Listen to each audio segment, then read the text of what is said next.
I got louder. Back to the seminar. Please do take your seats. Others will no doubt trickle in over the next few minutes.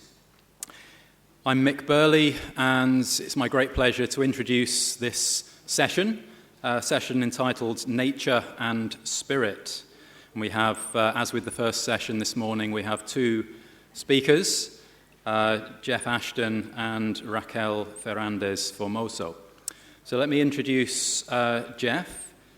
Geoff is in the Department of Philosophy at the University of San Francisco, USA, and he is going to be speaking on the title Signs of Spiritual Life in Nature, a Biosemiotics Interpretation of Puruṣa-Artha in the Sāṁkhya Kārikā.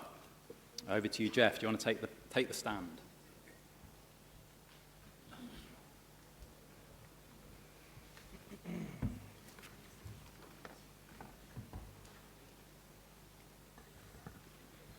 Okay, thank you. Thank you, Mick, for the introduction. Is this volume okay? Okay. And thank you, Swami, and to Anand, of course, who's not here, for organizing this. I'm really enjoying being here amongst you all. So I'm just going to read because there's a lot to cover, and I'm afraid that I will ramble off topic if I don't have my reading notes. So I will just stick straight to my notes here. And I'll begin by saying that this paper is part of a larger study, seemingly endless study from my end.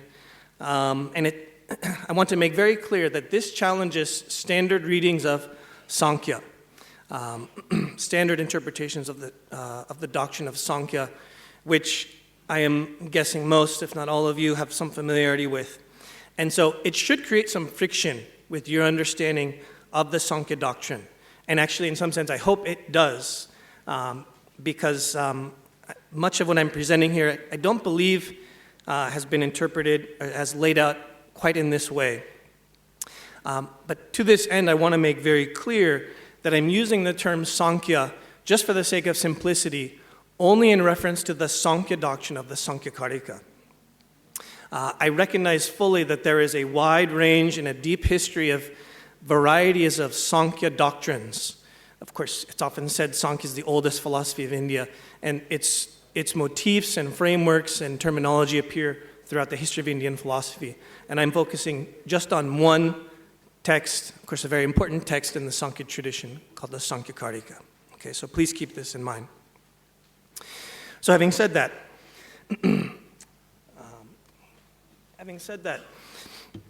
I begin.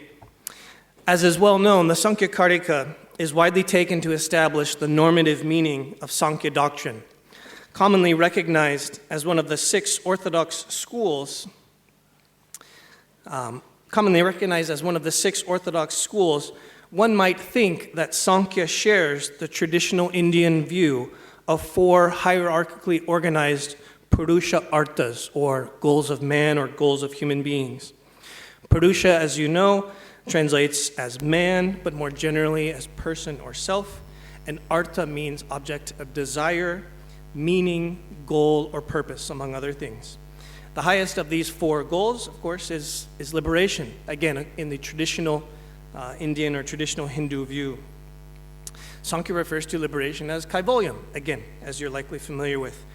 And it regularly associates the phrase Puruṣa-Artha with Kaivalya-Artha, such that for the sake of Purusha becomes synonymous with for the purpose of, or for the freedom of, for the purpose of freedom, or for the purpose of spiritual solitude. So these two phrases, Puruṣa-Artha and Kaivalya-Artham, are used almost interchangeably, it seems, in the Sāṁkhya Kārikā. This expresses a basic teleological attitude on the part of Sāṁkhya. But how is this goal, this meaningful goal, this artha, how is it to be achieved? And a perhaps more perplexing question is, to whom does the realization that the self, the Purusha, abides in Kaivalya, to whom does this belong? For a parallel consideration, recall that teleology in Western philosophy is traditionally concerned with the study of design or purpose in the natural world. Across the history of Western attitudes toward nature, we are told that if we pay attention to the natural world in the right way, it will reveal valuable secrets to us, such as how to conjure up fire, as in the myth of Prometheus, or how to manipulate the laws of gravity and acceleration, as in modern science, and even how to realize one's essential spiritual identity, as in the esoteric traditions of Neoplatonism, Jewish Kabbalah, and Christian theology, among others. Similar to these mystical leanings in the West, Sāṁkhya holds to a philosophy of nature that may be more heterodox than scholars appreciate. It links together the meaning, purpose, or artha of nature with liberating knowledge of our true self, Puruṣa. This is implicit in the Sāṁkhya term for nature, vyakta prakriti, or manifest procreation. Vyakta prakriti, or manifest procreation, is the created world that is meant to reveal something, namely the secret to who I truly am. By studying the meaning, the artha of nature, in terms of its ends or purposes, artha, Sāṁkhya aims to discover that the true self, Puruṣa, is a pure passive witness consciousness that rests in solitude, kaivalyam, apart from the field of action, rebirth, and suffering. But if nature is the one that holds the secret to our true identity, then for whom is liberation a meaningful end goal, artha? In keeping with the traditional Hindu view, most Sāṁkhya scholars think that kaivalya is indeed the highest goal of man, or goal of the human being, and that it is meant to be realized for the sake of the Puruṣa self, a self who would otherwise be lost in suffering. But this cannot be true for at least a few reasons. And I'll cover a few of these here.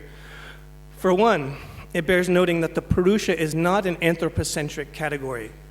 Since all living beings have a numerically distinct Puruṣa, then it cannot be that kaivalya artha entails for the sake of the human being. It must equally imply for the liberation of any nature being. But even this claim, for the sake of the liberation of a nature being, this claim is also misleading and requires some qualification. I'll touch on this a little bit later. But for now, let's consider a second and third reasons for why the Puruṣa cannot be the one who pursues kaivalya. The second reason, then, the Puruṣa bears neither the capacity nor the inclination to make meaning or achieve purposes, artha, such as striving for isolation apart from nature. And I make an important point here. The Puruṣa of the Sāṁkhya Kārikā is not a soul, and is not an ego, is not a mind. It is not even a spirit. I believe this is an unfortunate translation of Puruṣa, at least as it concerns the Puruṣa in the Sāṁkhya Kārikā. And it's also not an illuminating light. Prakasha, illumination or light, is associated with Prakriti, and specifically the Mahat Buddhi, where it bears the highest concentration of sattva. But nowhere does the Sāṁkhya Kārikā associate the Puruṣa with sattva, light or illumination. And a third reason why Puruṣa cannot be the one who pursues liberation. The Puruṣa is always already free. So if it's already free, what sense does it make for the Puruṣa to pursue its liberation? Alternatively, we might posit Mula Prakriti as the one for whom Puruṣa-Artha is a meaningful goal. But Mula Prakriti lacks intentionality. It lacks design or a sense of purpose. As we see at Kārikā 21, it is blind. Mula Prakriti is blind and hence cannot envision, organize, and direct itself toward a state of affairs or an object.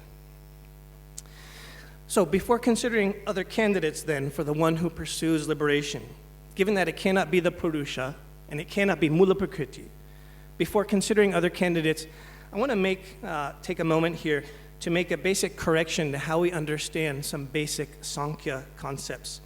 And that begins with its dualism. Vyakta Prakriti is what scholars should refer to when they speak of nature in Sāṁkhya. Vyakta Prakriti is born of the coming together, as is well known, the samyoga of two eternal principles, neither of which produces nature or Vyakta Prakriti in and of itself. And of course, these two principles are Purusha and Mula Prakriti. Vyakta Prakriti, or nature, occupies a kind of relational middle ground between these two duads. And from this, we then might posit nature as a third candidate for the one who takes up the question of authentic personhood as a worthwhile endeavor. But this explanation also seems flawed. And it's for this reason. If nature holds the secret to the freedom of the self, and thus it already knows the essence of the Purusha, then why would it begin the inquiry, who am I, in the first place? I argue that this seeming contradiction does not indicate a failure in philosophical thinking on the part of Sāṁkhya, and thus does not signal a dead end in this investigation of the puzzle of Puruṣa-Artha. Instead, it points to the mysterious nature of nature, a paradox that invites scholars to interrogate the limits of their understanding of what nature is, or at least could be. If we had more time, and this is something I'm doing in some of my other research, if we had more time here, we could dissect the modern scientific assumptions that obscure scholarly interpretations of Sāṁkhya's philosophy of nature. But since we don't have time for this, let's turn straight to an alternative science of nature, and one that attempts to circumvent these very same assumptions of modern science. This alternative science of nature comes from biosemiotics. Biosemiotics is both a theory of biology and semiotics. It rests on the premise that biological life and sign activity are coextensive. Wherever there is living matter, from the human level down to the organic level, to the cellular level, sorry, not the organic, but the organic cellular level, there is the act of sign making and also the interpretation of signs.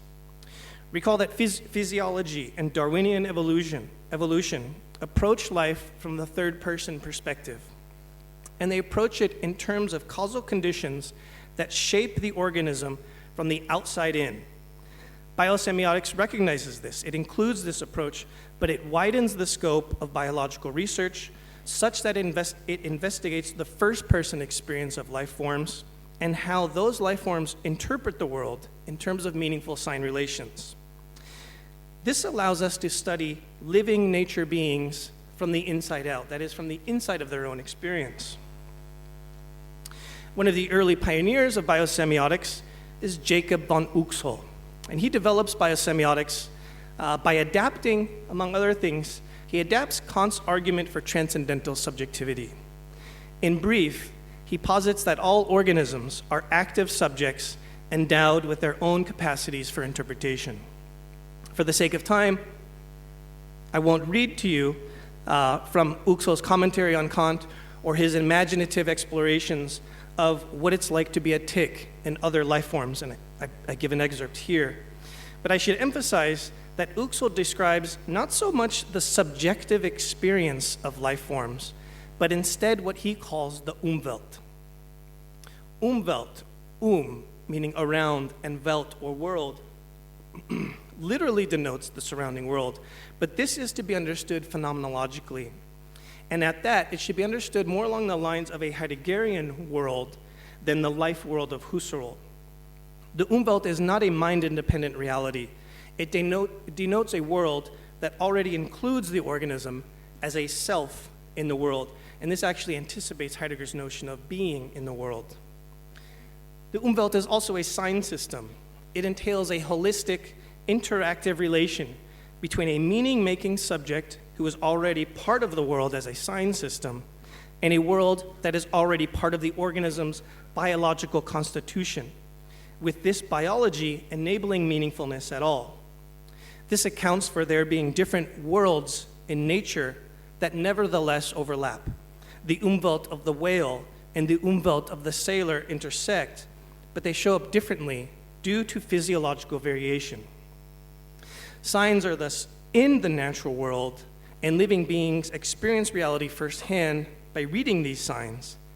But signs do not exist prior to and independent of sign interpreters. Rather, signs are non-dual relations that presuppose the togetherness of the living thing as a meaning-making subject, and the lived world as a field of meaningful objects. This view of living things cannot be articulated with Cartesian res extensa, or extended substance, since this would close us off to the equally natural feature of the world as a knowing relation, or res cogitans, which of course Descartes restricts only to human animals. This re-envisions categories traditionally associated with teleology, ends, goals, and purposes. Organisms need and use signs in order to survive, and environments do play a role in shaping the needs and behavior of living things. But the organism is not a mere byproduct of its surroundings. Rather, it is an autogenetic, self-organizing process endowed with capacities for purposeful activity. Moreover, the organism as a self in the world creates and recreates not just itself, but its surroundings and the dynamic relation or interaction between the two. And finally, the organism is a non-dual sign system. It holds the life process together through sign activities that mediate outward-inward causalities and inward-outward purposes.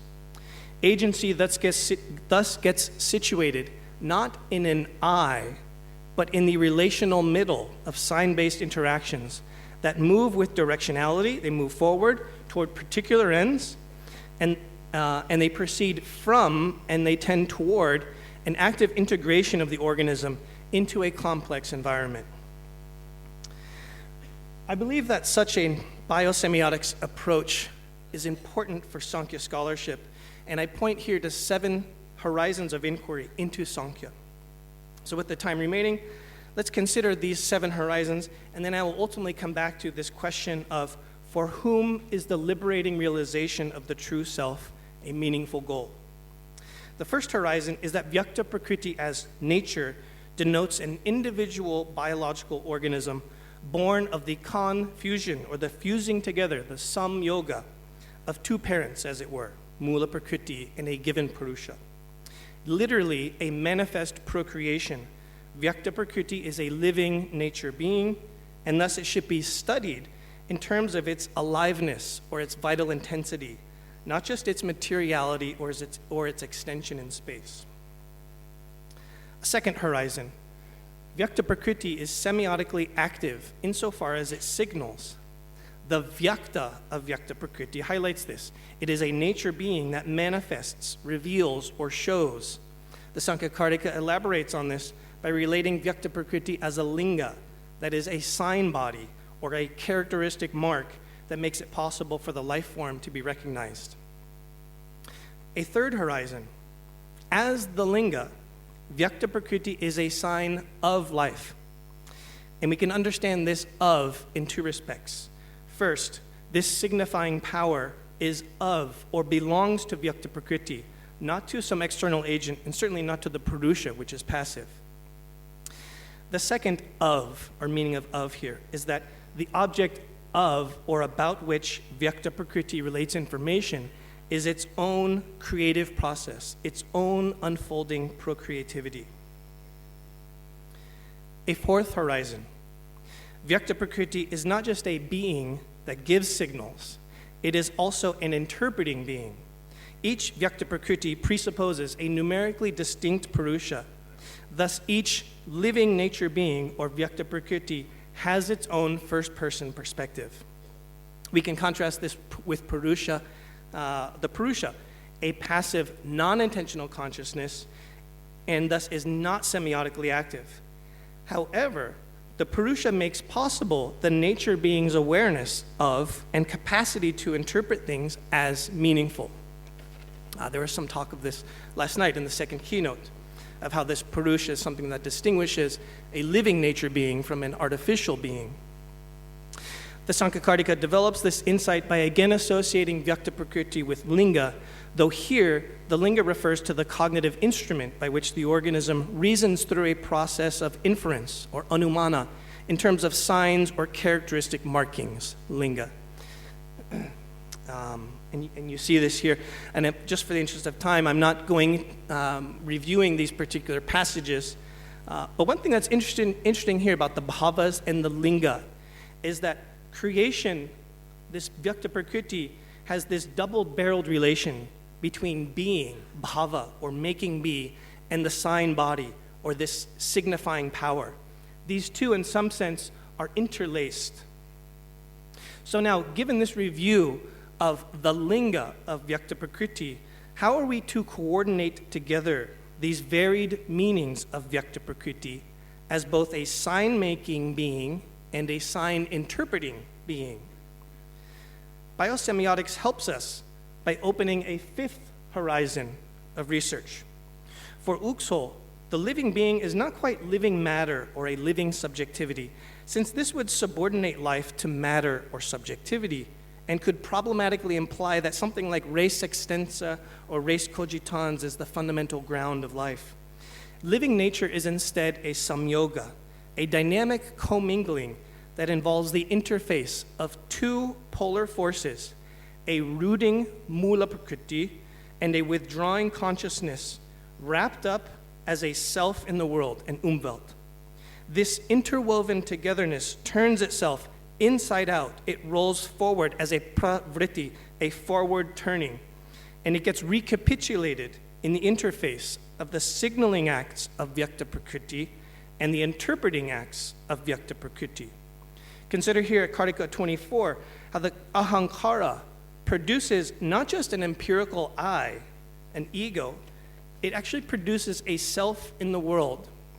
I translate Kārikā 24 as this: a double-barreled creation proceeds from the ahankara as the feeling of self, namely the group of 11 and the 5 subtle elements.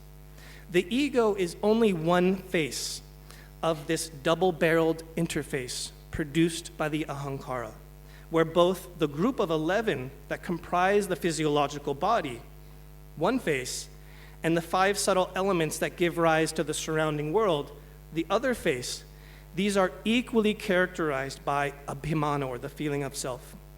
Interestingly, this is perfectly in keeping with Uksol's insights into the development of the biological organism as an umwelt. Consider how the subtle elements that generate the observable world show themselves in terms of a physiological constitution that specifically includes 10 indriyas, the 5 sensory capacities and the 5 motor capacities. This sets up 2 final horizons of inquiry. This is really the focus of the paper. And both of these involve the teleology of the Sāṁkhya system. So the 6th horizon, vyakta prakriti is a goal-oriented sign process where each manifestation signifies for something else. The ahankara, for example, is neither self-originating nor an end in itself. It is a sign vehicle that stands for a more primordial, precursory form of agency, nature, manifest procreativity, or more specifically, a prakriti that manifests the forward-rolling togetherness of mula prakriti and Puruṣa. This involves substitution. The ahankara stands for the mahatbuddhi, and it involves a pointing beyond itself. The ahankara signals or anticipates the group of 11 and the 5 subtle elements, as we saw just a moment ago. Vyakta prakriti is, as an organic whole itself, is also a sign. But what does vyakta prakriti stand for? Sāṁkhya gives 2 answers to this question, and each rests upon the narrative design of nature's unfolding. As vyakta prakriti turns outward, it reveals a confusion, which ontologically involves the fusing together of mula prakriti and Puruṣa, and epistemologically entails misunderstanding on the part of the living being. Biological birth necessarily involves the belief that the true self is a being in the world, bound to the world by meaningful associations. Notably, in Uksol's Biosemiotics, all nature beings exhibit what Heidegger would later call Dasein, or their being. If we take vyakta prakriti, to be such a nature, their being, then its existence is marked by standing forth into being as a being in the world, that is, as a being that necessarily extends across space and time. As a sign body, meanwhile, this standing forth is a standing for something else. Vyakta Prakriti substitutes in for the one who cannot present itself, the Purusha. As we read at Kārikā 20, the nature being presents itself as if it is conscious, bringing into being a world where it appears as if the indifferent one, Purusha, is an engaged agent, though in actuality the Purusha remains absent or not there. Nature's semiotic activity thus involves deception, and this deception is no accident. As Kārikā 42 explains, the power of procreativity expresses itself through the sign body of the biological organism, and this signaling intends to deceive the interpreter. The passage then draws an analogy to the dramatic actor who uses his own sign body in order to pretend to be someone he is not, Hamlet, for example, in order to fool the audience to enter into his world. From its own nature power, Vyakta Prakriti generates a self, a world, and the lived experience of being a self in the world. Research corroborates this. Examples abound of how the intention to deceive is inscribed within biological existence. From the Mimosa pudica plant, which pretends to be shy, asleep, or even dead when touched, to the cat that imagines its catnip ball to be prey for the hunt, to the late-night karaoke singer who thinks that she's Taylor Swift. In the enfolding place of the interface between the subject and its surroundings, living nature uses deception in order to make be a self on the stage of the world, often fooling itself into believing in these dramatic scenes. And this comes to the seventh and final horizon. There is a second overarching sense in which Vyakta Prakriti stands for something else, and this relates to the meaning of Puruṣa-Artha. Vyakta Prakriti substitutes in for the Purusha in order to disclose its solitude, Kaivalya. A cluster of passages that appear toward the end of the Sāṁkhya Kārikā subsume nature's intention to conceal under its intention to reveal, such as Kārikas 56 to 58, where the significations of Prakriti, the tattvas, that previously induced suffering, are now experienced for the sake of an other, where this other connotes the Purusha. But this reinstates the problem that we had earlier. Given that the Purusha is indifferent to signs, what's the point of nature addressing itself to an inattentive other? Biosemiotics offers some insight here. The fulfillment of life goals requires interpretation. We don't just randomly stumble upon our goals. And interpretation requires that signals are addressed to a recipient, oftentimes a beneficiary of the signaling. But notice that the recipient need not bear any purpose or need of their own. Indeed, the addressee of a gesture of love, if the gesture is unwanted, will then retreat or withdraw. We might understand Vyakta Prakriti, Purusha, and the relation between the two in these terms. Nature bears a secret purposiveness that wants to be revealed, but the right conditions must obtain in order for this to manifest. One of these conditions is its having a recipient for its so-called generous manifestations. The Purusha represents the ideal candidate for such a recipient. We read at the very next Kārikā, Kārikā 60, that Vyakta Prakriti behaves without self-concern for the purpose of him, the Purusha, who does not oblige in return. Like the therapist who holds space for the patient, the Purusha withdraws just to the edge of experience and simply bears witness. As a detached, passive, yielding consciousness, the Purusha is the letting be for the nature being that needs to stand forth into being. I believe that this sheds some light on the meaning of Puruṣa-Artha. It clarifies that Vyakta Prakriti, not the Purusha, is the one who bears a felt need to realize a certain end, goal, or purpose, an artha. The Purusha, meanwhile, represents not just the end of life, it is a necessary condition for life's beginning at all, since it is the Purusha that awakens Vyakta Prakriti to life as a semiotic being, thus making it capable of accomplishing purposes. But then what is the nature of the connection between the Purusha as the end of nature's existence and the Purusha as the means to that end? Ishvara Krishna gives clues to this when he returns to the motif of the dramatic actor at Kārikā 59, just in the midst of his description of how the nature being performs for the sake of the Purusha. The skilled actor uses his body as a sign body in order to transform the world into a theater of self-inquiry. This involves not just standing forth there, where the actor substitutes in for a literally absent other, Hamlet, Purusha, in order to deceive the audience. This also involves the actor becoming the interpreter of his own signaling, and thus recognizing the difference between himself as the signal, I am Hamlet, and himself as the interpreter of the signal, I am the witness to this sign body, Hamlet. Consider, if the actor forgets his difference from the theatrical character on the stage, if he forgets that he is not actually a self in the world, then he would literally attack the character or the actress playing the role of Hamlet's mother. If you know the play, of course you would know why. So to this end, the actor makes use of the audience. He performs for the sake of another in order to stand there in the gaze of the other, look back upon himself as a signaling body, and recognize, I am not the sign. And so these are my closing comments. I believe that the Sāṁkhya Kārikā deploys these theatrical motifs in order to illustrate how Puruṣa-Artha is the superior, we see this at Kārikā 2, the superior other regarding method that allows nature to fulfill the inquiry, who am I? Vyakta Prakriti is a questioning agency, and the Purusha is the condition that makes this possible. Furthermore, nature's desire to interrogate is not incidental or utilitarian. It is not reducible to the explanatory model of evolutionary biology, for example, as if Vyakta Prakriti asks questions about its being in the world just to survive in the world.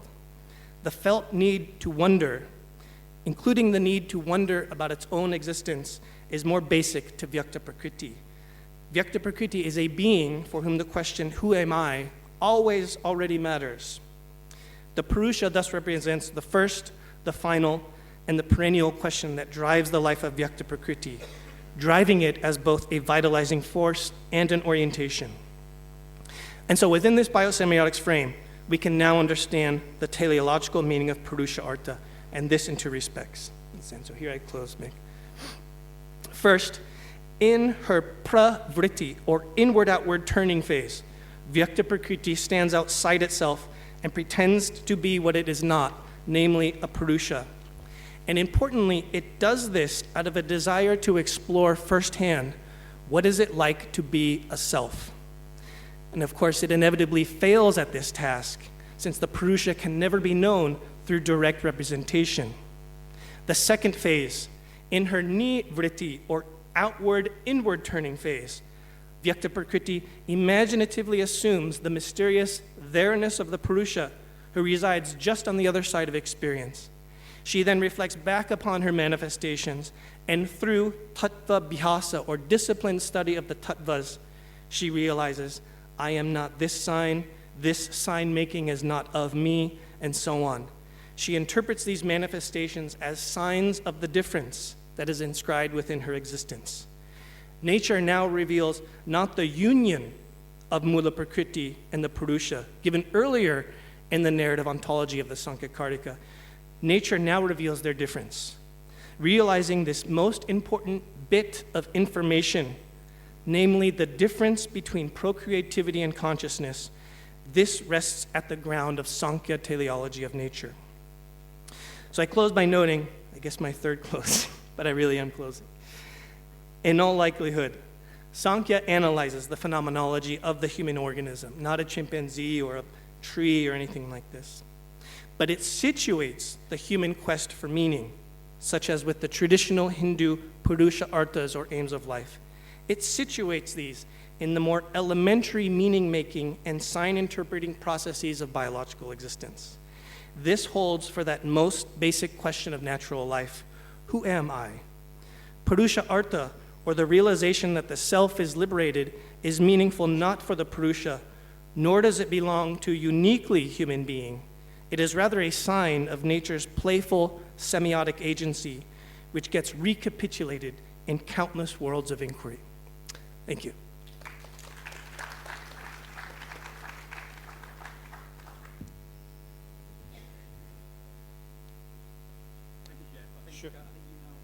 Over here? Okay. Come over here. I think that's how we do it, isn't it? And we have about 12 minutes for questions. So let me take one from the presenters at this event, if anyone has one. No, okay. We'll go to the gentleman in the second row there. Oh, sorry, I didn't realise. I thought we were all in the front. Go ahead. I have a reaction and a very serious question and a proposal. The reaction, I'm afraid, would spoil, in the sense of spoiling a great student, so you need not hear it. I think this was one of the breakthrough papers that I have heard ever on this topic. And it's just, at every step, I felt euphoric. It was very good. But when I'm very happy, what comes out is some very degenerate kind of puns. So I'll just indulge in one of those.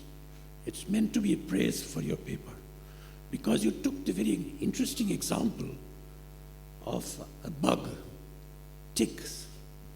So I thought of your talk as a tick talk. So here is the question, very serious question. How would you compare? I'm not saying they're the same, but I think it's a very productive comparison between three things. Vyakta Prakriti, as you have creatively reconstructed it. Vyakta Prakriti, Spinoza's concept of natura naturans, not naturata, and the very contemporary 4E people's concept of a feeling, subjective, feeling, agentive body. So these three notions, Vyakta Prakriti, natura naturans,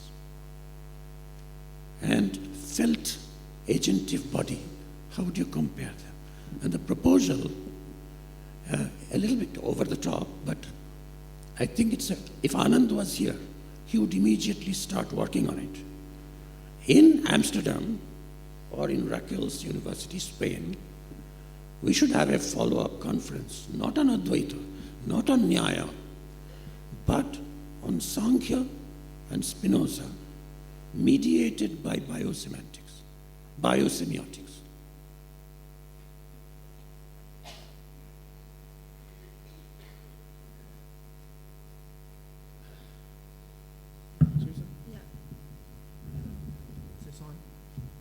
Okay. I'm just going to stand up here. Yeah, this one certainly was. So thank you, Rindam, for your comment. And this is an excellent question. And interestingly, a paper that I wrote a few years ago, which in my own exploration of Sāṁkhya was a breakthrough just for me, was examining the problematic implication of a metaphysics of presence in Sāṁkhya. And this problem results from these modern scientific readings, reading it through Cartesian lens. Very interesting, I'll just comment briefly on this.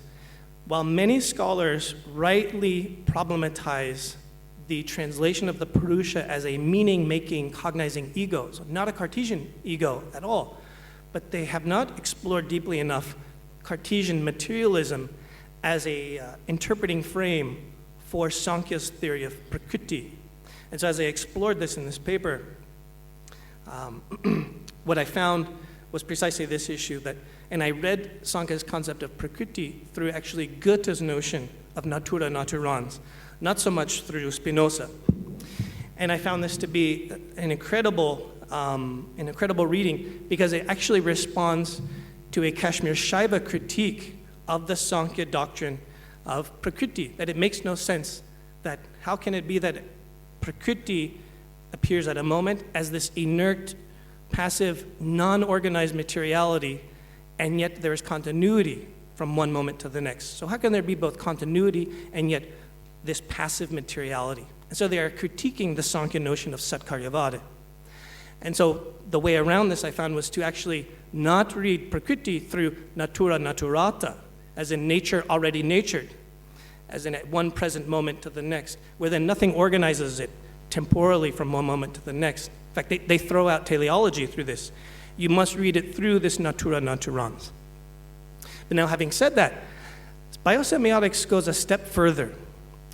And it's in this respect that thinkers like Goethe, thinkers like Spinoza, and even Heidegger, in his concept of physis as this ongoing presencing, they don't go into the intelligence of this natura naturans. It is simply a being that hides from us. And as we've discussed in email, nature indeed loves to hide in the Sāṁkhya Kārikā. But actually, I think that it's the case that nature loves both to hide and to seek. And biosemiotics helps us to capture this seeking, this questioning agency that is still extremely playful within the Sāṁkhya Kārikā. So I'm quite with you. We must read it through a kind of natura naturans, but then go further because that doesn't quite articulate the questioning agency of Prakriti. Okay, thanks, Geoff. Well, the second person I saw was the gentleman just to the left of Swami Medananda, so go ahead with your question. Hi, thank you for that excellent talk. And I was just wondering, you talked about biosemiotics as a field where beings interpret.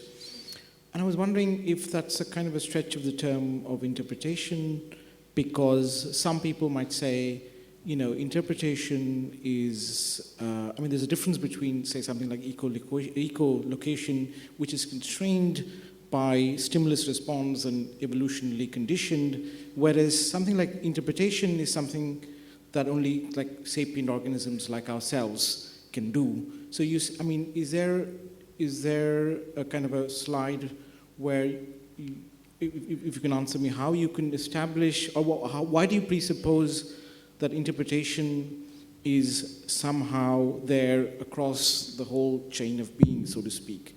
If you get what I'm trying to say, yeah. Mm-hmm. Yeah. Sure. Well, of course, from the biosemiotics point of view, the research is quite compelling that there is not just kind of the random exchange of actions and materials, even across cellular walls, but that this is quite intelligent, that they are listening to each other and they are communicating with each other, even at the cellular level. So that's the biosemiotics point of view. And this is not to say that there's nothing special about human beings. Absolutely there is. But it links up the human capacity for questioning and our proclivity for exploring the world. It grounds this in our biological existence, not some divine intervention, not some external consciousness. And so interestingly, spirituality, we don't have to kind of jettison the material world at all. We simply need to re-embody the material or the natural world in a new way. That's to the biosemiotic side. I believe on the Sāṁkhya side, when you take on this puzzle of who is it then is pursuing Puruṣa-Artha, it cannot be the Purusha. It cannot be this wildly untethered procreativity of Mula Prakriti. It is this spontaneously emerging being, this Vyakta Prakriti. And indeed, they're examining the human experience. I'm not saying that Sāṁkhya is claiming that trees are pursuing Puruṣa-Artha. They don't even take up the question. But what I am claiming is that the urge, the drive to pursue spiritual liberation is a natural drive. And it is grounded in Prakriti, in the agency of Prakriti. And how do we ground that? Because we see throughout the text that Prakriti, whenever it manifests, it is always already interpreting the world, and in an exchange, a dynamic, intelligent exchange with its surroundings. Okay, right, well, I have a little issue here. We've only got 2 minutes, so I think we could take one very quick question. And is it Nilanjan Das or no? I'm sorry. The person, gentleman who's about to stand up. Yeah, sorry, I can't see very well from here. Do make it quick, and Yeah. quick answer. Okay. Thank you for the talk. It was really great. I just have a sort of question that sort of I bring from Heidegger, so maybe that is a little bit of a confusion here. But so for Heidegger, already, so being Dasein is already being ahead of itself, is already being amongst things and in the world, right? So it is only for Dasein that meaning making makes sense, and that is why he has to abandon the project of vulgar ontology. So Mula Prakriti and Purusha, in this sense, in your sort of the narrative ontology that you've shown here, is that sort of still in the project of vulgar ontology, because it is only for Vyakta Prakriti that meaning, that being can be disclosed, in fact, in the very... I don't know if you followed what I... Okay, so I'll briefly respond to this, and I hope I understand your question correctly. And I'll make a comment on an observation here. Heidegger is directly influenced by Uxol. In fact, he gets his notion of being in the world, and a worlding, and the human being as a worlding being, and the capacity to see things as in creative ways. He gets this directly from Uxol's Biosemiotics. But then he makes an intervention. He restricts Dasein just to human being. And so the move that I'm making here is somewhat similar, even in the scholarship on Sāṁkhya, is to not simply grant that human beings are pursuing liberation, but that this is something available to all beings in theory, and that this Dasein is always already grounded in Prakriti, manifesting itself. It's not something uniquely human. I hope that answers your question. Thank you, Mick. Thank you, everyone. Yeah, thank you, Geoff. Let's thank our speaker.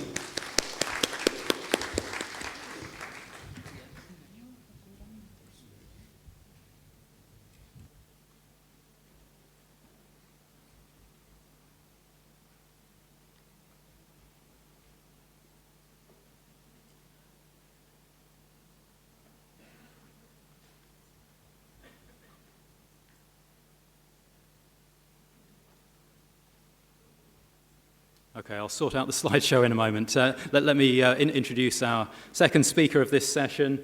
Great pleasure to introduce Raquel Ferrandez Formoso of the Universidad Nacional de Educación a Distancia. Did my best, yeah? And Raquel will be speaking on the title, By Whose Permission Did You Enter Into My Heart? Yoga, Transhumanism, and Freedom. Come on over, Raquel, and let's see whether we can maximize your slides. It's already there. It's just how it looks on the screen. Maybe I've done... Okay, what have I done? I don't know. No, it's okay, it's okay. Yeah. Thank you.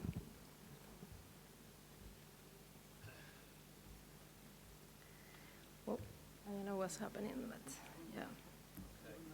Okay. Well, what I may have done is open up the wrong version. It looked as though there were two versions down here. So... I won't save this. Yes, no, so we want to save. We could probably risk closing that one down and going down here. Okay, 1 moment. Yeah. It's all... Let's close No, this is Jeff's. Get that out of the way. Okay, and then I open here. Okay. Yeah.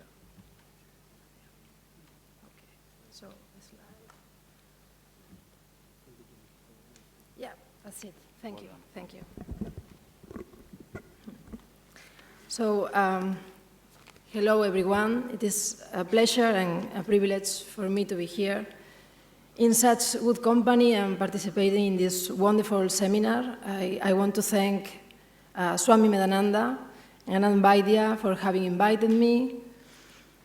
And I would like to start my presentation with a few words from Wilhelm Halfas.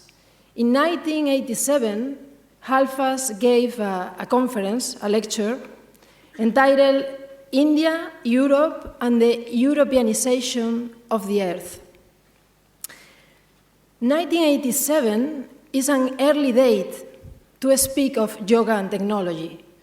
At that time, there were still no smartphones, let alone with what we today call the Internet of Things. It was only 2 years since the publication of this classic book, Are You Transhuman? Written by FM 2030, one of the historical exponents of transhumanism.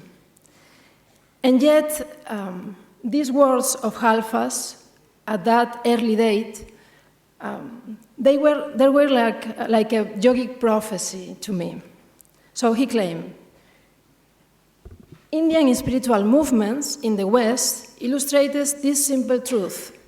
In their application within the modern Western world, the Indian methods and teachings become parts and manifestations of this world, and, this is important, the last sentence, and the constellation of science and technology. So, I don't know if Halfas was referring to this, but 30 years later, we can say that the future of yoga is technology. Technology is going to be the protagonist of the next stage of the history of yoga. Some scholars in the past have approached yoga as a spiritual technology, as a technology of ecstasies. We can approach yoga as a technology of the self, in Michel Foucault terms. But what I mean, rather, is that the future of contemporary yoga, in its alliance with technology, is to turn yoga into one more technological device at the service, or in the service, of an ideal of health, enhancement, and omnipotence within the framework of a scientific paradigm, of a scientific epistemology. The claim behind all these technological devices, such as smart yoga mats, smart yoga clothes powered by artificial motion intelligence, applications that allows you to create your own avatar, so you can practice in a virtual yoga studio. The claim behind all these technological devices is that artificial intelligence can correct your pose, your posture, better than any human instructor or any human teacher. And these devices, for example, a t-shirt powered by this artificial motion intelligence. If we believe the advertising, a t-shirt can know your body and your needs even better than you do. Because, and that's the claim, that's the fallacy behind all these devices, because these devices handle verifiable data, accurate metrics, while our self-knowledge, whether it is based on introspection or in our proprioceptive experience of our body, our self-knowledge is always fallible, intuitive, unmeasurable, and lacking metrics. So I want to advance a point here of this presentation. We go slowly from self-knowledge to self-calculation. Know yourself somehow is assimilated into calculate yourself. Of course, the second claim behind these devices is that while using them, you don't need any human being to touch you. For example, in order to correct your pose, you don't need that any human being touches you. Which apparently this is important. And also you don't have to depend on any human being, at least not necessarily. But of course you have to depend on something external to yourself. You have to depend on metrics, data, devices. I want to anticipate or advance another important point of this presentation. The freedom that technology gives you is always a derivative freedom. It is derived, which means that it is not a self-generated freedom.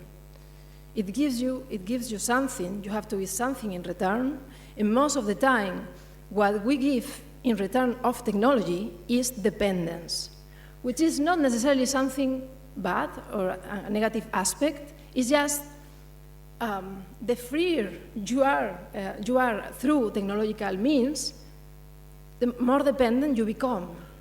It's just that. So these devices are part of the Internet of Things, as Mark Singleton has pointed out. Mark Singleton is right now writing a book, finishing a book on this topic, yoga and technology. And one of his points, well, I had the fortune to share with him conversations and conferences in Spain. One of his points is that all these devices are creating a kind of a new practitioner for the history of yoga. I try to understand this new episode in the history of yoga, this new kind of practitioner, from the framework of the post-lineage yoga. According to Theo Wildcroft, with post-lineage yoga, authority shifts from the vertical master-disciple structure to a more horizontal structure based on the community of practice, based on the Sangha. But I tend to think that with this new technological yoga, with this new techno-yoga, we are going back to a vertical structure, but this time between an individual practitioner and metrics data devices. Also, the idea that contemporary yoga involves periods of direct teaching, body-to-body, person-to-person, it seems to me that to be increasingly blurred, because we have right now at our disposal huge virtual communities of practice, yoga teaching trainings, exclusively online. So if we admit that this techno-yoga is part of or is the next stage of post-lineage yoga, I think we should acknowledge that it is a yoga in which the human factor, the human presence, the human will become more and more symbolic on the part of the teacher and also on the part of the practitioner. So,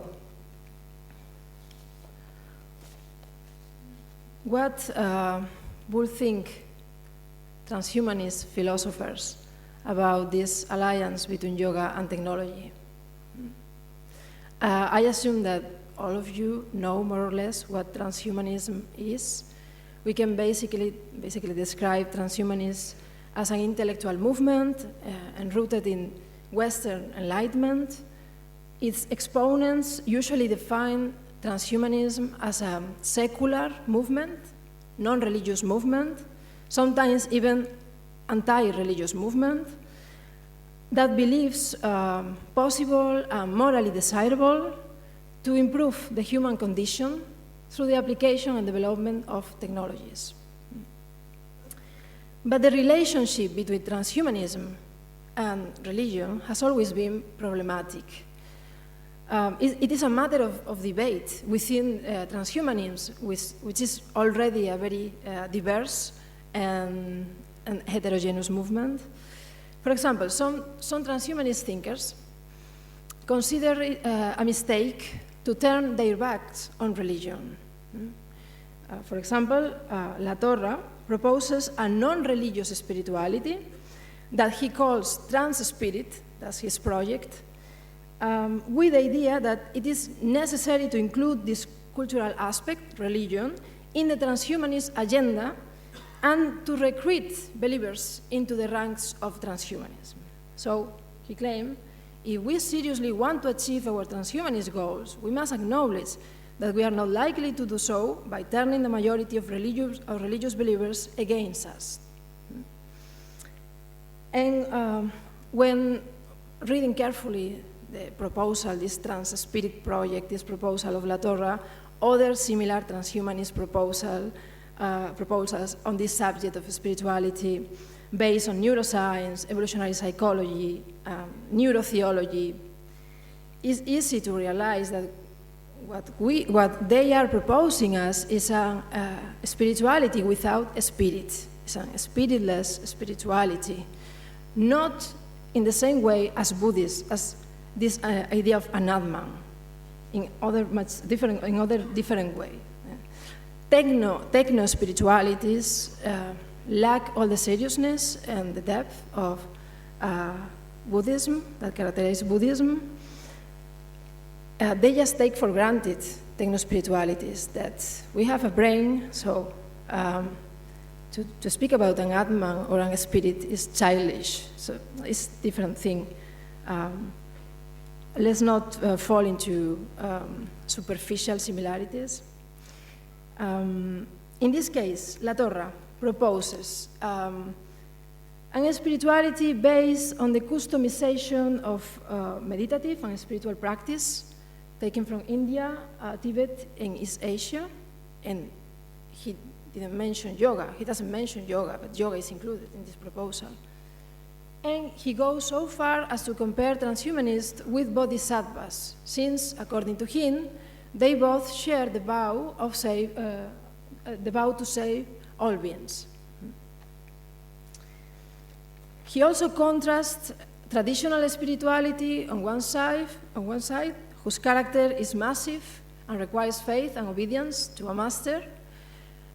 He contrasts this traditional spirituality with transhumanist spirituality on the other side, highly personalized, individualistic, and with the advantage that transhumanist spirituality can free us from the abuse of authority, for example, by the part of a human master. That's the argument of La Torre. So, but again, we have to rely on something. Maybe we don't have to rely on a human master, but we have to rely on artificial intelligence in the proposal of La Torre, on data, metrics, and again, we are in this fallacy, in this transition from self-knowledge to self-calculation. If you are able to know yourself, but you are not able to calculate yourself, then your knowledge is not accurate. And that's what is important in this proposal. So there are different perspectives from which we can approach the alliance between yoga and technology. For me, it is an opportunity to reflect on freedom, which is a subject, an issue that has always fascinated me. So why do I ask this bizarre question, which may even seem anachronistic? Are yogic powers comparable? Sorry. Are yogic powers comparable with technological powers? Well, contemporary yogas are not interested in yoga powers, in yogic powers. They are reluctant to accept them. But at the same time, they embrace all these technological devices. Some of them also accept to take yoga as a one device more, one technological device, among others, within the program of a transhumanist, within a program of human enhancement, for example, but they are reluctant to accept yoga powers. And to me, this is not a coincidence. This is not a paradox. Yogic enhancement, if we can consider yoga powers as such, is not compatible with technological enhancement. Behind these two kinds of powers lie two different kinds of freedom.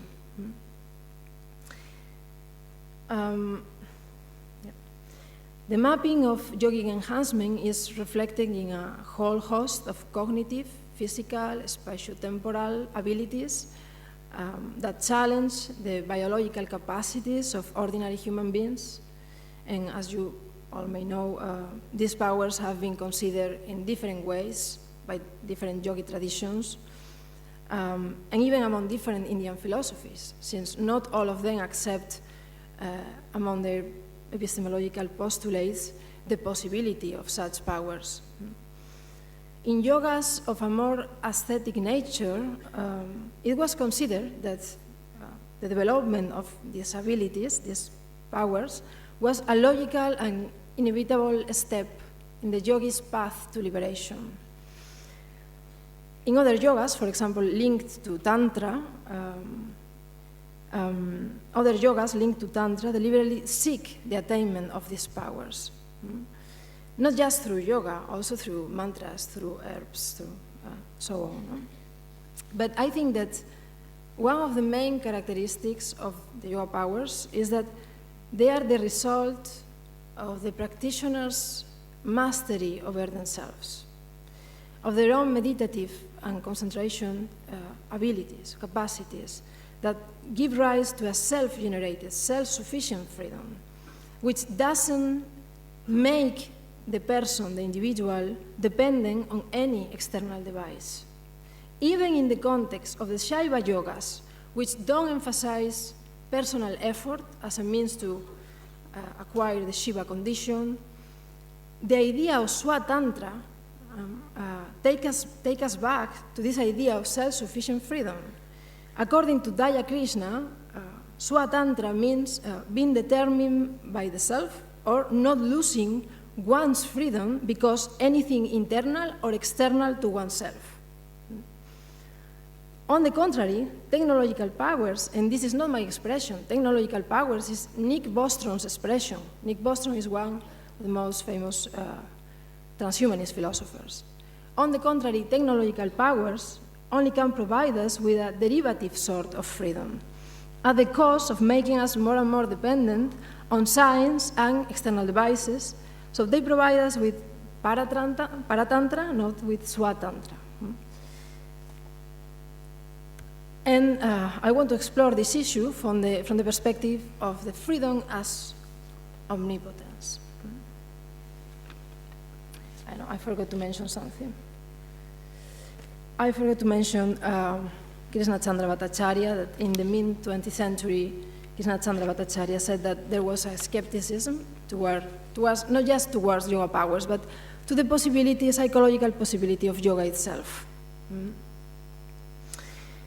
And when you read, for example, this manifesto of David Pearce, an important piece of transhumanist literature, is called The Hedonistic Imperative.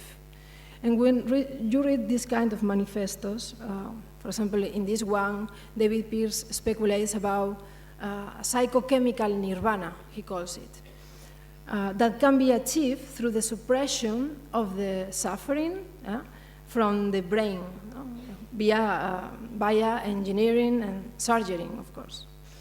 So when you read this kind of manifesto, you realize that what has been lost is not just the faith that the mind can produce effects on nature, as Bhattacharya claimed. Rather, it has been lost, the faith has been lost, not that the mind, the faith has been lost, that the mind can do something on its own. Without being surgically or pharmacologically intervened from outside. It is as if all our hope were an external scientific intervention, which is somehow quite comfortable because it doesn't require no effort. It requires no effort on the part of the person, much less asceticism. So at most, this kind of technological enhancement will require money. No effort. So I want to address this issue from the perspective of freedom as omnipotence. Well, freedom as omnipotence is one of the two models proposed by Daya Krishna in his interpretation of the Yoga Sutra of Patanjali. Freedom as omnipotence is given by the Vibhutis, this third chapter, the Yoga Powers, no? While the other model of freedom, according to Daya Krishna, is the freedom as disengagement, freedom as total isolation, freedom as liberation understood as total isolation. It will be interesting here to observe the evolution of the freedom as disengagement in contemporary yogas, considering that today isolation has become a highly prized, one of the most highly prized luxury goods for the industry of wellness, for the wellness industry. It's a luxury now. It's a luxury good in this economy of transformation. No? But since I'm talking here about yoga powers, let's focus on the freedom as omnipotence, which is which is also present in the contemporary yogas. No? in its weak version, in its diluted version. So, freedom as omnipotence is a kind of freedom that it is at the core of transhumanist movement under the idea of human perfection. But it is also at the core of many yoga traditions in pre-modern yogas. And Daya Krishna was always opposed to the idea of absolute freedom, whether in terms of total isolation, freedom as disengagement, or in terms of freedom as omnipotence. In the history of Western philosophy, power is usually understood as the opposite of freedom, with a few exceptions. For example, Michel Foucault is an exception. Michel Foucault considered that power and freedom are like mirrors to each other. Power is the mirror of freedom, freedom is the mirror of power. They both need each other in order to exist.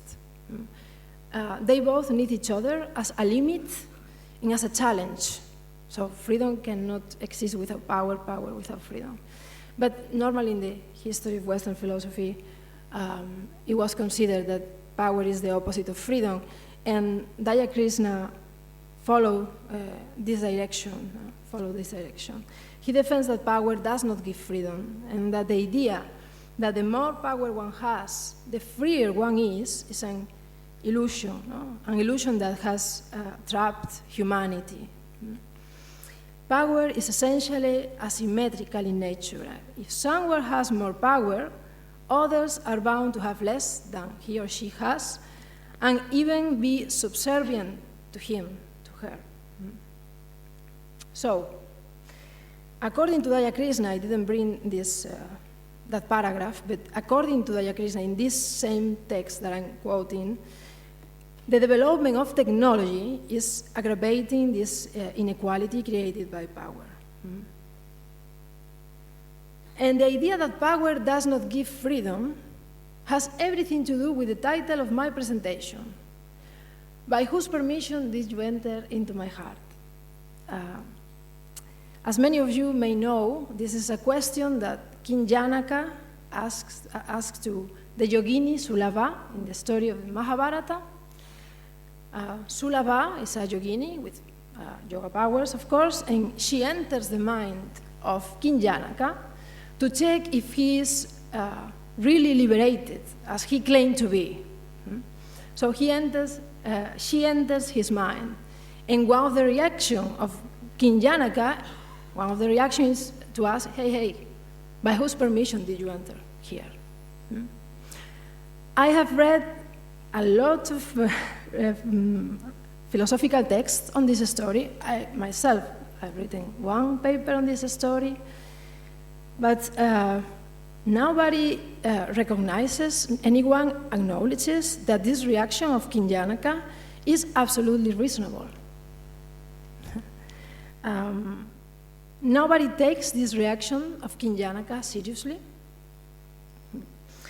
And if this question of King Janaka, by whose permission did you enter into my heart, indicates, for Sulava, indicates that Janaka is not liberated as he claimed to be, it also indicates that he was capable of defending his freedom against the invasion of an omnipotent being.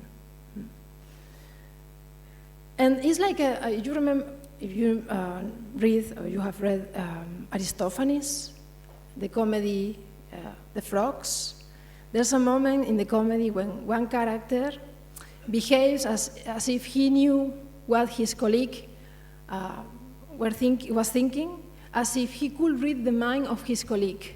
So, tired of this, the colleague at one moment replies, hey, get out of my mind, you have your own home. And it's exactly the same thing, King Janaka is doing exactly the same thing, but with much more reason. If we consider that he's really, literally being invaded, but Sulava. No? So, regarding yoga powers, Well, this idea of freedom as omnipotence does not only belong to yoga, does also belong to technological powers. Somehow, sorry.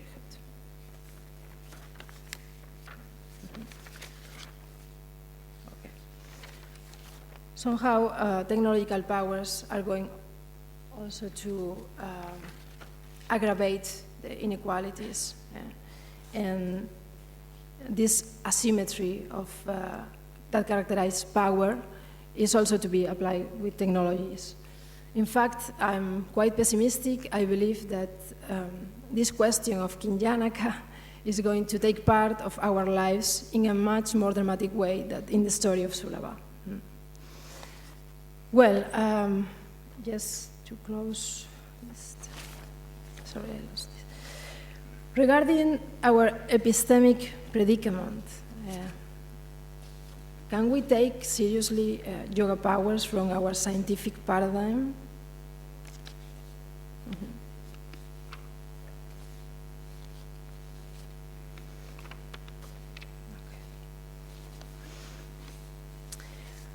Well, for example, John Taber tried to think this issue as a philosopher. The fact if we really can take seriously the possibility of these powers, since we have been having into account that we have been created into a scientific culture and paradigm. No? So he analyzes Ratnakirti's arguments on omniscience, which is linked to yogi pratyaksha, yogi perception, but he ends up acknowledging that as long as yogic experience remains incompatible with the picture of nature presented by the physical and biological science, it will continue to be deeply problematic. But we have also to take into account that science tends to create its own citadels of thought. So the epistemological paradigm in which we have been educated, it also conditions us to accept other kinds, other forms, other ways of knowledge. So maybe our scientific paradigm prevents us from recognizing or accepting these powers. And that was the point of one anthropologist called Ernesto de Martino, and that was the point of Sri Aurobindo, much before than Ernesto de Martino. Sri Aurobindo was a pioneer in seeing this. So Ernesto de Martino, for example, said, a scientist once said, William James, that if the existence of telepathy was ever proved, a whole league of scientists would be obliged to arise to defend themselves against such a dangerous phenomenon and against its equally dangerous supporters. In 1910, just out of prison, Sri Aurobindo wrote a letter, a fictitious letter, in which he said, the savage had the power. The civilized man has renounced it as an encumbrance or a superstition. To develop the power is to go back from civilization to the savage. The argument is undeniable. No? So, somehow technological powers are the diluted version, the weak version, as I mentioned, of these yoga powers that contemporary yoga refuse to accept or are not interested in, or is not interested in. So, Nick Bostrom used this expression, technological power, saying, developing ways of using our growing technological powers to help people realize widely held cultural or spiritual values in their lives, pulsing a worldwide undertaking. Technological powers, he means by that expression pharmaceuticals, engineering, nanotechnology, eugenics. Well, now even vaccines are recognized not as preventive medicine, but as a kind of enhancement. Transhumanists believe that vaccines are enhancement already. Yeah, and I close with this reflection of the Sri Aurobindo. Sri Aurobindo approached this subject as an opposition between Western culture, the symbol of external freedom, against Indian culture, the symbol of inner freedom. I don't believe in these sharp distinctions. It's not this issue on freedom, on technology, cannot be approached, in my view, from a nationalistic point of view. We are living now in a hybrid world, in a multi-globalized world. Europe is not just only in Europe, India is not just only in India, but what I want to preserve of these words of Sri Aurobindo is the idea that once you give up to your inner freedom, it's very easy to give up the outer freedom, the external freedom. They both go together. So he claimed when the inner freedom is gone, the external liberty will follow it, and a social tyranny more terrible, inquisitorial and relentless will take its place. No? Because he is still free to gratify his sense and enjoy himself, the European, in reality the human being in this globalized world, thinks himself free. He does not know what teeth are gnawing into the heart of his liberty. Well, with these words, I would like to conclude. Thank you.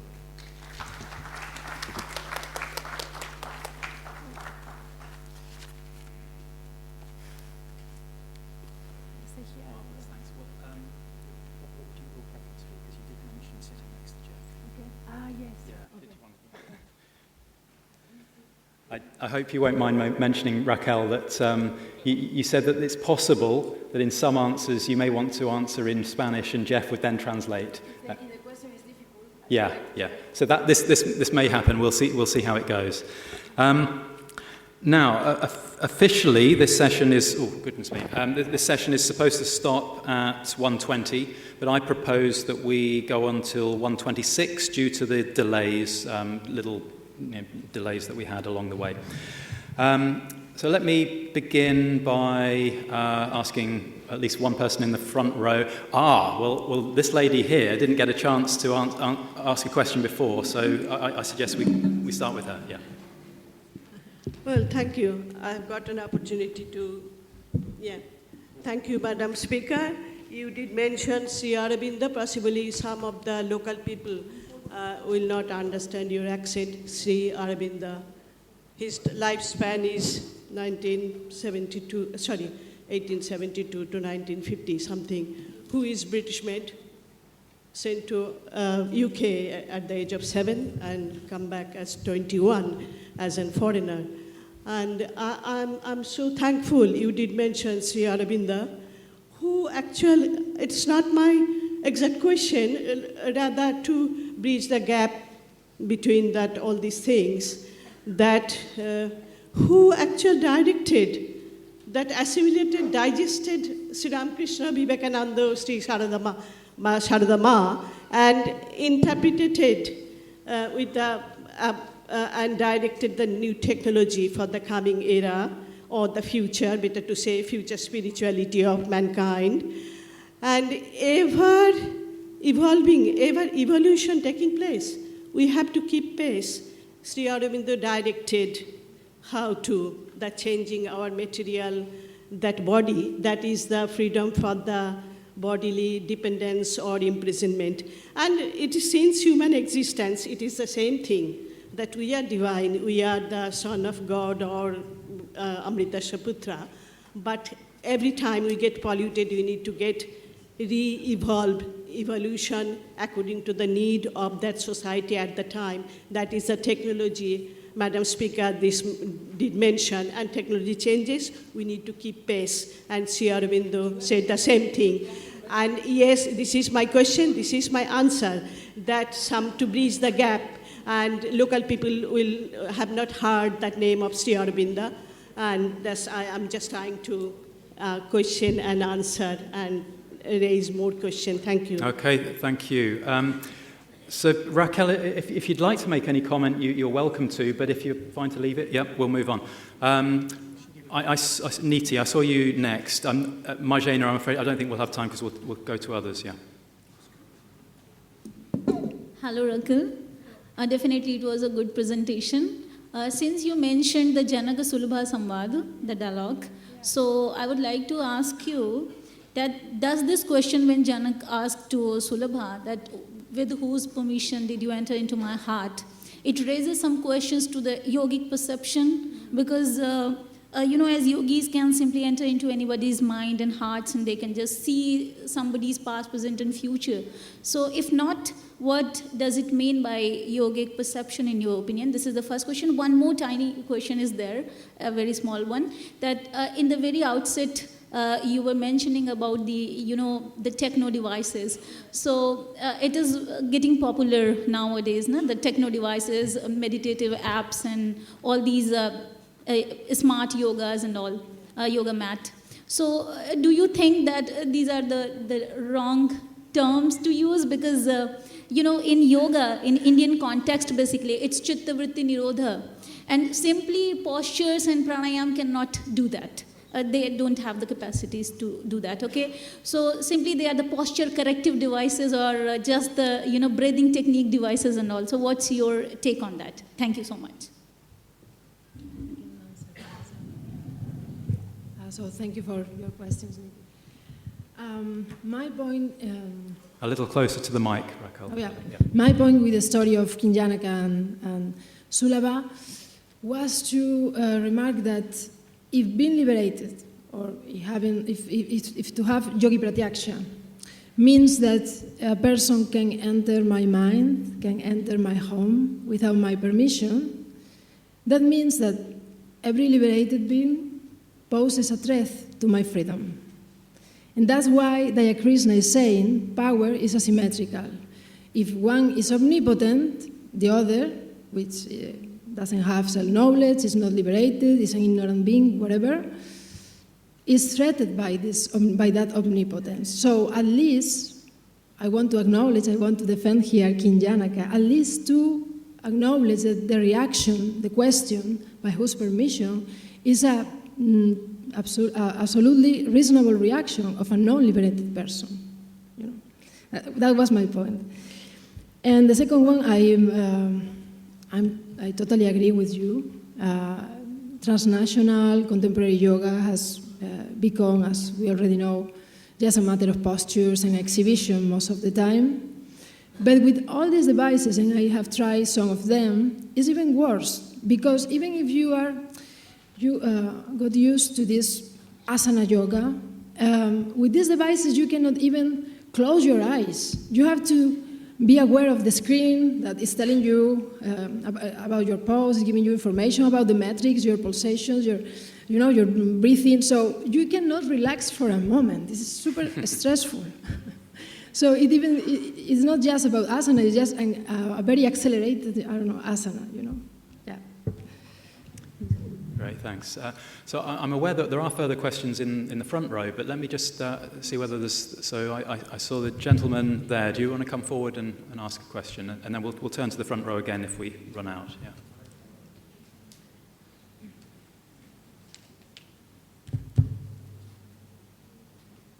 Hello, Professor Raquel. What I would like to ask is that you mentioned about the protagonist entering into the mind of Janaka. And I'm also eager to tell you one thing. In the case of Bram Stoker's Count Dracodevil, one character is being there where Count Dracodevil enters into her mind and she also delves into the mind of Count Dracodevil. So is it a common access that both the people can enter and look into the minds of others, or is it a single way?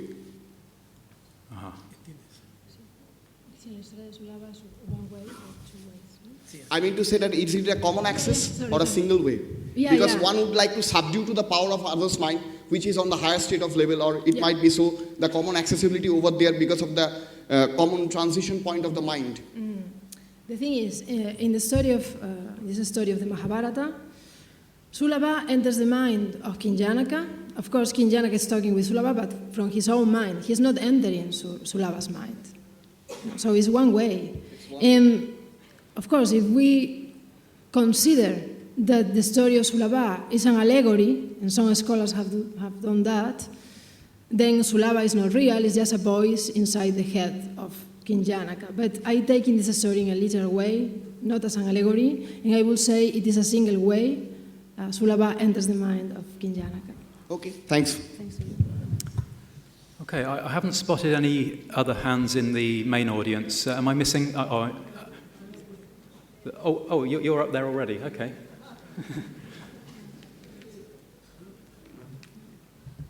And I did see one towards the back just now. But, Hello. Go ahead.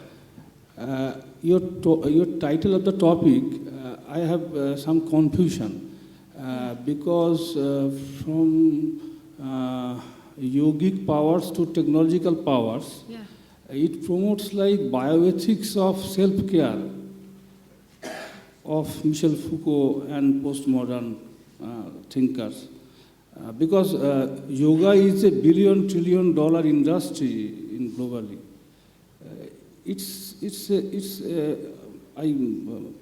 I humbly submit you that it also a point of accounting part of your discussion. May I clear? Bioethics, self-care, bioethics and self-care. Biotics and Sāṁkhya? Sorry, could you repeat the question succinctly? Bioethics and self-care, which Michel Foucault asserted, has asserted. Yeah. Biotechnology and self-care. Yeah. But I don't get the question.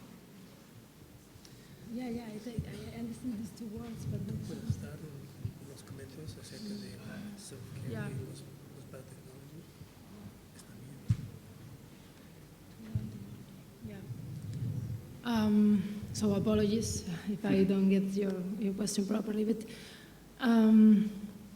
I think, first of all, technological powers, as I have said, is an expression of Nick Bostrom's, and I mix the two, yogic powers and technological powers. I thought you have said that you were confused by the title of the presentation, and I mix the two because even if transhumanists don't speculate on flying or becoming invisible, they have already quite extraordinary ideas, and also regarding self-care. For example, Nick Bostrom speculates with this drug, this pharmaceutical, that can guarantee fidelity between couples, that can guarantee monogamy. This is an idea of Nick Bostrom, and it's quite extraordinary as to fly for me. It's like a yogic power somehow. So that's why I mix the two. That's fine. Keep that one brief, so we've got time for one more. Yeah. And Marjana, do you still have your question? Please go ahead. And apologies to anyone that didn't get a chance to ask that. Was that gone off? It may be, okay. It may be perhaps good to just contrast technological powers and yogic powers as they are, for instance, defined in Vibhuti-pada, right? So if you wish to make like 2-3 distinctive points which make them different from each other. We make different from each other yogic powers to technological powers? Yeah. Well, the first point that makes difference is freedom. If you read the third chapter, Vibhuti-pada, the Vibhutis are the result of Sanjama, while technological powers are the result of the dependence on technology.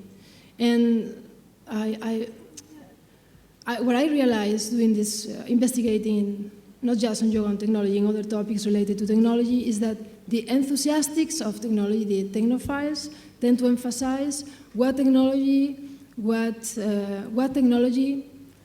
can free us from, while forgetting to mention what technology can bind us to.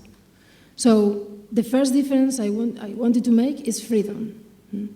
And then, for me, the distinction is not, as someone can object, is not between fiction or fantasy, yogi powers, and then reality and science and technological powers. It is not, because when you read this psychochemical nirvana of David Pearce, these ideas of Nick Bostrom with drugs that can guarantee monogamy, they are as real and as fantastic as yogi powers. So, for example, immortality. Transhumanist says they are not looking for immortality, just to postpone death. That's, for example, a claim that you can find in the website of Transhumanist Plus. I don't remember the website of Eric Bostrom, but there's a huge claim they make, that they are not looking for immortality just to postpone death, with this idea of uploading the mind and all these new radical technologies. A lot of many yogi traditions have looked for the same, if not immortality, at least to postpone death. So they have points in common, but the main difference is how to get them and what role they give to self-knowledge in the process. That's the main point. Marvellous. Thank you very much, Raquel. Before we thank our speakers, well, our final speaker and the one before again, let me just remind everyone that after this session we have a lunch break. And are we still aiming to restart at 2:30? Yep. Okay. So we're aiming to restart at 2:30 in this room for the afternoon sessions. But now let us thank Raquel especially, and also Geoff.